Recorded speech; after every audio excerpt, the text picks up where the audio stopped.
Wassalamualaikum, waalaikumsalam, wong saya kaget gitu kan. Nah, mana titipan saya? Oh ini, saya bilang gitu.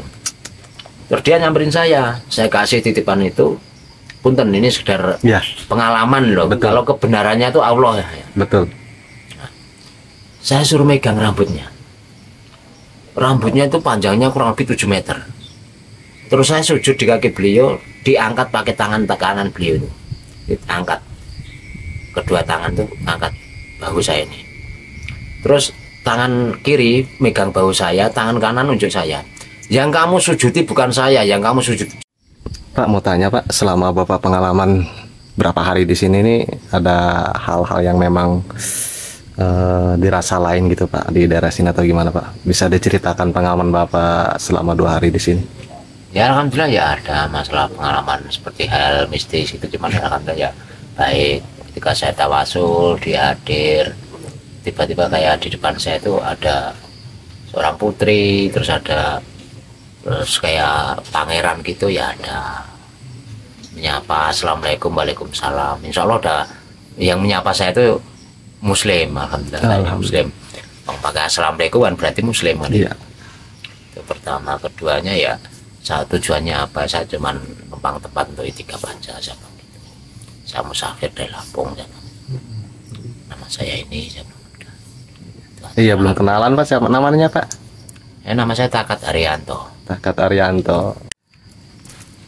Nah Pak, selama 7 bulan perjalanan Bapak nih, dari awal pertama musafir itu di daerah mana, terus kemana, dan sekarang bisa berada di sini Pak, bisa diceritakan sedikit aja perjalanannya Pak? Saya dari Lampung langsung Madura, langsung Madura. Nah sebelum sampai seberang itu di Pelabuhan Bakahuni Lampung itu ketemu bapak-bapak, katanya ngakunya sama saya itu Pak Jamaluddin, pakai surban, pakai jubah putih, peci putih gitu. Dikasih rokok Laci Samsu seperti ini, seperti yang ngasih abang tadi. Nih, cuman dia berpesan kalau nyobek rokok Ci Samsu jangan di pas tulisan depan ini, di belakang ini ya, nah gitu. Iya, saya bilang. Terus nanti jangan lupa di Pelabuhan Merak itu ada makam Waliullah juga, kamu mampir ke situ silaturahmi, jarak ke situ ya, saya bilang. Terus saya mau naik kapal lewat itu penyeberangan truk itu, yeah. Nggak usah lewat sini aja, alhamdulillah nggak ditarik ongkos, Terus ketika sampai di Pelabuhan Merak, saya tanya sama pegawai pelabuhan, di mana sini bang yang ada makam tuh? Oh sebelah sana Pak, katanya. Saya naik ke makam, sampai di makam kaget saya. Ternyata itu makamnya Syekh Jamaluddin. Oh, yang ketemu saya. Yang ketemu Bapak yang ngasih rokok itu? Nggak tahu, Allah alam. Pak Jamaluddin yang ngasih rokok saya itu. Cuman pakai peci putih, jubah putih, surban putih. Itu aja. Kalau masalah itu Syekh Jamaluddin, Allah alam, saya nggak mau. Cuman ada kebetulan namanya sama gitu Pak ya? Namanya sama gitu aja. Itu terus saya langsung lepas dari Pelabuhan Merak itu, terus setelah istirahat di masjid dikasih baju sarung, terus panjang perjalanan. Terus adalah suatu musibah kecil di Ciledug, diserempet mobil tuh, spionnya sampai jatuh. Masya Allah. Mobilnya nggak berhenti, alhamdulillah saya nggak apa-apa. Alhamdulillah. Terus sampai di Alas Roban itu kan ada 3 jalur, jalur utara, tengah, selatan. Nah, mikir saya berhubung malam jam 10 saya masuk Alas Roban tuh, saya lewat jalur tengah itu ternyata udah nggak dilewati mobil lagi, rumput udah sampai jalan itu loh. Udah sampai jalan, terus wah kalau semakin gelap kata saya nih. Ada kepala tanggung lah, jalan terus.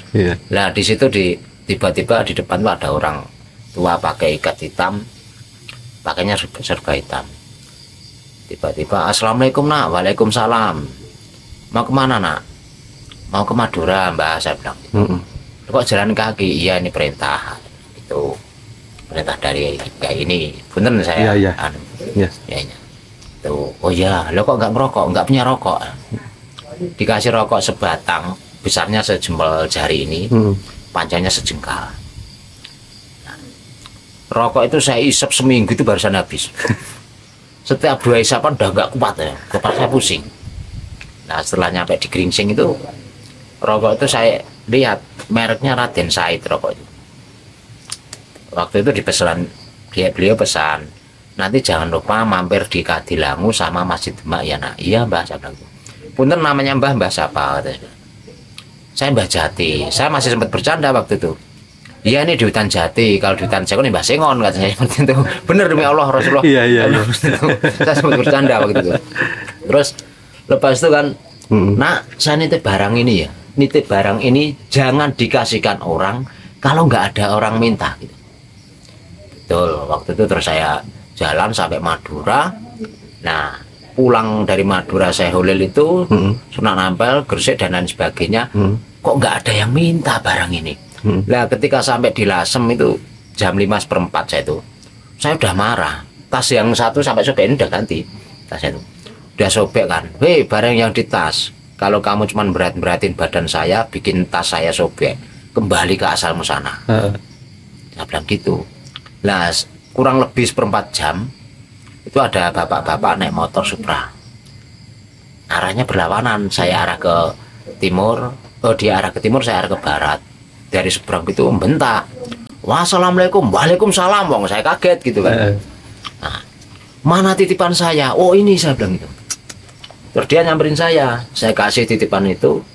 Punten, ini sekedar pengalaman loh. Betul. Kalau kebenarannya itu Allah ya. Betul.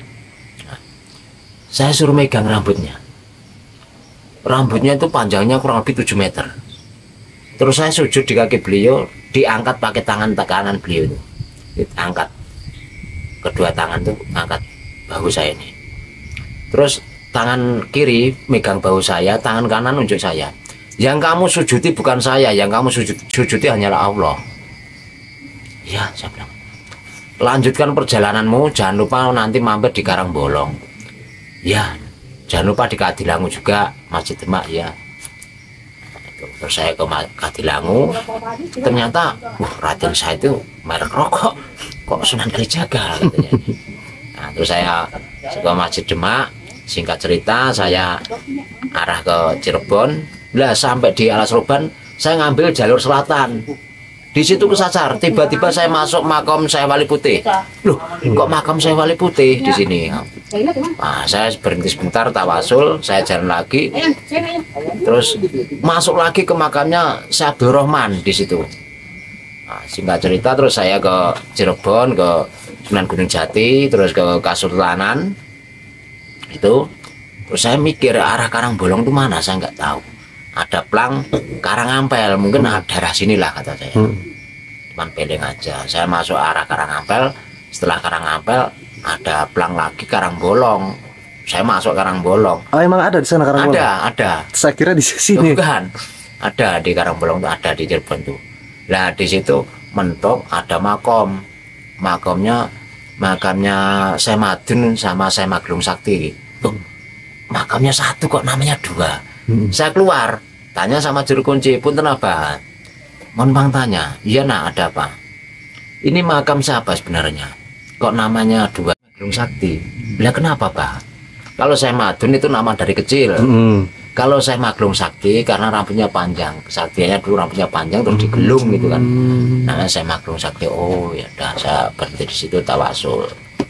Terus saya di situ enggak bermalam, terus saya jalan lagi. Nah, terus saya kesasar lagi ke di ini makamnya Syekh Kuro, Karawang. Sampai di Karawang terus sampai ke tempat makam Mbah Priyo. Tapi waktu perjalanan dari Cirebon Karawang tuh saya sempat dikejar pakai mobil santrinya almarhum Abu Yauji. Namanya Mas Wawan, kalau mantunya Gus Wawan saya bilang. Itu. Punten saya kemarin kan ada cincin kayu itu. Ada cincin kayu kayak kayu apa gitu ya. Tulisannya pas di batunya itu kayu juga kan itu. Tulisannya Allah Muhammad. Terus yang di sini di cincinnya ini la haula wala quwata illa billah, mau dimahari. Saya bilang, Bang punten kalau dimahari jangan. Namanya orang hidup pasti butuh duit. Saya nggak munafik saya bilang itu. Terus sampean beli cincin aja di pasar, harganya berapa? Nanti cincin saya untuk kamu, yang ini untuk saya. Nah dia nggak mau, oh nggak mau yaudah. Terus ada orang mesir cincin itu, ya udah kamu cincin kamu bahas pakai saya, ini cincin yang saya tukerin ini, entah ada apanya yang nggak tahu. Itu perjalanan. Selama perjalanan saya 7 bulan, alhamdulillah, saya belum pernah mengut makanan di tong sampah ataupun punten. Saya dari rumah nggak bawa bekal sedikit pun, uang sedikit pun nggak bawa, baju cukup yang saya pakai. Ini semua pemberian kiai-kiai semua, dan juga apa tuh yang saya punten, yang saya kasih musafir, sarung tuh ada 12, baju tuh ada 12 karena nggak muat. Nah, selama perjalanan saya jadi musafir 7 bulan, musafir itu dikira saya itu bawa bekal dari rumah, dikira saya itu musafir kaya. Padahal saya nggak bawa bekal.